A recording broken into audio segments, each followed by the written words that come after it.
Hi, I'm Mike. And I'm Josh. And this is NFGeeks. NFGeeks. All right, so Josh, you are our other ENFJ Right. coming on today. So I'm going to ask you some of the same questions or some of the same topics that I talked about with Brittany, but we certainly can go off and talk about a bunch of other things. Sounds good. You know, we're not rigid, in this conversation.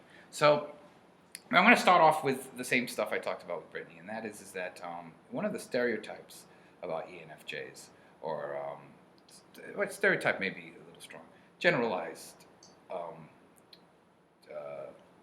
job, if you will, career path for ENFJ is being a teacher and teaching, in that sort of archetype that goes with ENFJ. So first of all, if you could talk about that, and how do you feel about that? Does that seem right, wrong? Well, just exactly like Brittany, I want to be a teacher too. Really? Yeah. Could you talk about that? What type of teacher? What do you goals? I want to my goal is to be like a professor. I want to teach at the professor level, and I like being a history buff. I want to teach history. I know a lot of ENFJs that are into history. That's funny you should say that.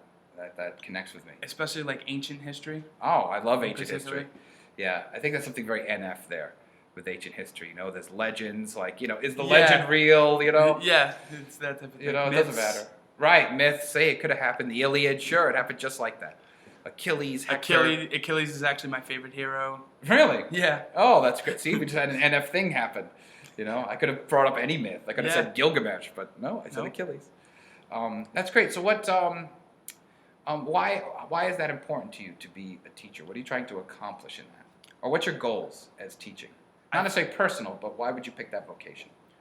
I think I have like a good skill set for it. Mm-hmm. I feel like I have a natural ability to get the most out of people, and I think that's what you should do as a teacher. Boy, that sounds very ENFJ, getting the most out of people. That could be the ENFJ slogan. On the shield. Yes. The creed. The creed, that's right. That's right. You know, sort of in like a ribbon, you know, underneath the shield. Yeah, that's great. That's perfect. So history professor. Mm-hmm. Oh, that's great. All right. Now the other thing I asked Brittany is, and this is the comical one, is that you know, ENFJs are sort of notorious for being cult leaders and things like that. How does that resonate with you and connect with you in any way? Bad ENFJs. ENFJs gone wrong. Yeah. Okay. The dark side of ENFJ. Yes, absolutely. It actually makes a lot of sense because I know whenever I do group activities, like I always want to be the leader. Like I have to be in charge. Boy, that's very ENFJ. I'm like really good at like, I don't know if it's the right word. It probably sounds too malicious, but like manipulating people. Like I'm very good at like convincing people like, no, this is what you need to do. Yes. This is the best thing for the group. Yes. Like, so like I think that it makes a lot of sense. That is extremely ENFJ. Yes, I've directly experienced that in ENFJ. That's how I know that's absolutely right. Oh, that's great. Okay, now what about the dark side of it though? Can you expand on that? Not your personally, but how would you connect to that in an ENFJ? I mean, it makes a lot of sense to me. I think that an ENFJ has all the qualities that type of person would need. So it just makes sense as a natural archetype, I guess, for a dark-minded ENFJ. Oh, that's fantastic. All right, Josh, I want to talk about, like I did with Brittany, some NF values. And I might talk about some different ones, some of the same ones I talked about her. And I'd like to know, as an ENFJ, how you either express these values or what you feel about these values. Where do they come up in your life? When do you see them not happening? Anything that connects, you can talk about. Okay. So the first one I'm going to change it up a little bit. And that is, and we get nailed for this, particularly the ENFP gets nailed for this all the time. And you know this about me, so I want to, and you have it too. And that is that NFs are known for having enthusiasm, okay, and being enthusiastic about things and expressing that. And I think the E's express it much more than the I's, obviously, but they have it too. The INFs have it. So, how does that connect to you in your life, being enthusiastic, and when does it show up? What are people's reactions? All of that. Right. I think a lot of times people are initially overwhelmed because. By the ENFJ, by you? Yeah, by the fact that you are so like gung-ho about things. Because I think a lot of us like to we like to get things done, and we like to like do it a certain way. So we feel like we have to put our energy into it right away and just go after it. So I think that's where an enthusiasm comes into play. And I am very enthusiastic usually whenever I'm doing something, especially if it's something new, and I already have a positive like mentality about it. Like I go for it. Oh, that's great. Has there anyone tried to take the flame out of your enthusiasm? Has there been any moments where people try to put the fire out and it's really All miserable? the time. All the Really? time. Yeah. Really? If someone's annoyed by it, they always want to like shut it down. If someone is like, if it's something that they don't like not me in particular, especially if they don't like me in particular. But if it's something, if we're trying to get something done that they don't like, they're like, no, cut it out. Happens a lot at work. Really? It happens at Dead Where Is Math? That didn't go down well. Yes, that's a philosophical question. This is a great 420 question for the audience, and that is ask your math teachers, where is math in the universe? Where does it exist? Is it in your mind? Is it in the physical universe? Is it beyond the universe? Where is math? Contemplate that. We've contemplated. We have. Yeah, we've arrived at nothing, but It's work in progress. yes. All right. Another important NF. Do you have any more you want to say about that? No, that was it. Okay.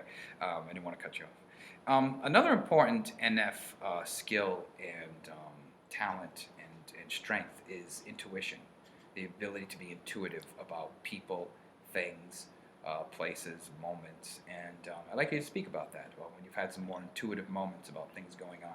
We're particularly good with people, but we have intuitive moments about a bunch of other things too. So when have you had intuition? What are some things that connect with that?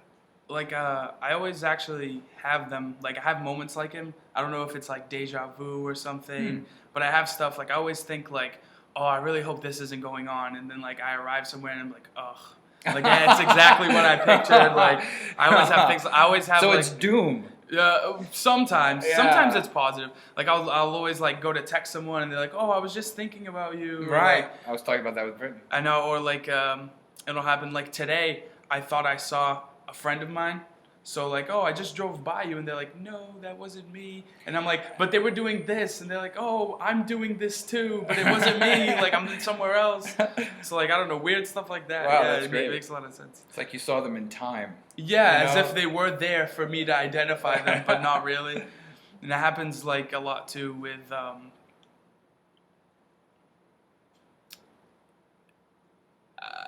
it's like if I wanted to picture someone and then or like what they were doing, and then they'll talk to me about it before I even like think about anything further. Yeah. They'll contact me somehow. It happens like that too. So it happens the other way. Yeah, that's right. Because I had with my other ENFJ friend Dan. Dan does that in the other direction. Like again, like I said before, he'll contact me. I'll be thinking something, and he's calling me, talking about it. That happens all the time. Okay, so let's talk about some of the things we talked about with Brittany. NFs are notorious for being super idealistic about the future. That either our personal future, we're going to have this great life or whatever, as an ENFJ. Or no, actually all the NFs have this. We're idealistic about the future. We're idealistic about humanity, we're going to have this wonderful life with conveyor belts and jetpacks. And, it's going to be awesome. How does that connect with you in your life? I don't think about really my personal life that much. Like I kind of go like live in the moment as far as with myself. But as like humanity as a whole, I think about it a lot. Like I think about like I think a very like post-apocalyptic world. It's always bad. It's always bad. Always bad. Doom again. It's always like the funny thing is the cult leaders always talk about doom too. You know that it's never about we're gonna live in this wonderful. It's all about the if collapse. it makes you feel any better, I always think about like doom, post-apocalyptic, and then like the rise. There is a rise at the end. Oh, that's great. There's always like There's something very ENFJ about There's that. always like a savior, and like everything becomes And who would that savior be? You want to be to say me? I'm not saying me. I'm not saying me. But there's always like something that comes. The world becomes like smaller, and then you get into like a polis happens. Oh, okay. Yeah. And then an ENFJ, obviously. Yeah. Oh, yeah. Of course. Yeah. Could it be anybody else? Yeah. Right. Exactly. All right. Another important thing that I talked about is NFs care about is authenticity. So when are you being authentic or experiencing authenticity or inauthenticity or any issues with that? I know. I try to be as authentic as I can. I mean, it's because it's a value that I personally like. So in other people, So I try to be that as well. And I know when I meet someone, I'm very like good at reading them. So I already know like how they come off. I already know how they are. I'm very good at doing that with people, but I also want them to verify that with me. So like if someone's being non-authentic, I don't like them. That's a quality that I really do not like in people. Wow. When people project a fakeness about themselves. That's interesting, because what I sort of intuit with that, my own intuition, is that that's the judging function coming in. There's good people, there's bad people, there's right, there's wrong. Because I find as an ENFP, that's very important to ENFP. We care about authenticity 24/7 all the time. Mm-hmm. But someone could be inauthentic, and I'll know it right away, and I'll be kind of upset about it, either sad or angry, but I'll still deal with them in life. You know what I mean? Like, Yeah. I'll still interact with them. I'll still, like, it won't actually, there'll be no judgment about it. I'll be upset. It'll hurt me, but I won't actually do anything differently. And that has its own negative, Right. It's not necessarily better by any means, but it's just different. I think we do the same, but we carry more on the how we treat that person. Yes. We'll do that. I've seen that in Like, action. I also I find that once I judge someone for whether like the authenticity or not, and then I'll project that on them, but then like I will accept that person for who they are, but it does affect my interactions. Even sometimes it happens sooner, sometimes it happens later, but eventually it definitely affects it. Oh, wow. All right. Another one I talked about with Britt was empathy, the ability to empathize with others and how that comes through in your life. So could you speak about empathy and when does it come in? When does it interfere? Just your experience. Well, like Brittany said, I can always tell when someone is like upset. I have very good like I can always, even if I'm not like actually talking to them, I know like someone's sad, mad, happy. Like I can tell by. I think I'm very good at like learning people's mannerisms and things like that quickly. So when it changes, I instantly know. And I find that too. A lot of people also come to me for advice. They always want to ask my opinion on something, for my take. So that happens a lot with me too. Oh, all right. All right, let's skip around a little bit. One of the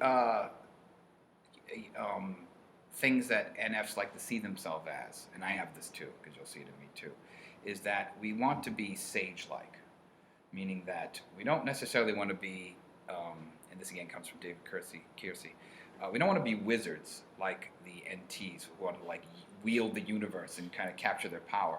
We want to be like people on a mountain, and somebody comes to us and we give them, what's the meaning of life? And we say life is like a can of Coke. Like a Buddha? Yeah, kind of like that. So very sage in our ways. How does that resonate with you in your life? I think I feel that way sometimes. I feel like I wish I was a guru. Really? Yeah. See, that's the cult thing. Gurus are not cult leaders. No, that's true. That's true. Like, but you're right. I think like there's something very ENFJ about like we want to be needed. I think. Yeah. And so I think great insight. Not necessarily that we want people to be around us and love us all the time, but I think we enjoy giving advice, guiding people. We get a personal pleasure from helping someone at times. Yeah. So I think that's why we like that. I'm glad that you made that distinction because I can tell you right now, ENFPs want to be loved all the time. All the time. Every minute of every day. Yeah, absolutely. It's our junk. It's their dragon. It is. It's the ENFP dragon. We're chasing it. All NFs have that dragon, but we chase it more. Most. Oh yeah, we're crazy about it. But that's great that you kind of made that distinction with the ENFJ, and I can see that in other ENFJs. So that makes a lot of sense to me. All right, Josh, we're almost out of time, so I want to give you the last word. What thoughts do you have about being an ENFJ in general, or the Myers-Briggs, or any of this experience that you're having as an ENFJ? I think that since I've found out about the Myers-Briggs and the personality types, I find that they're very like accurate and they're very insightful because not only do they let you kind of know things that you already knew about yourself, but they kind of help to make sense of things of other people, which as like someone who likes to like learn things by putting everything together, that really helps. Oh, wow. So like I feel that Myers-Briggs has been very like an insightful experience learning from. Great. All right. Well, that's all the time we have. So thank you very much, Josh. Thank you. All right. Great job.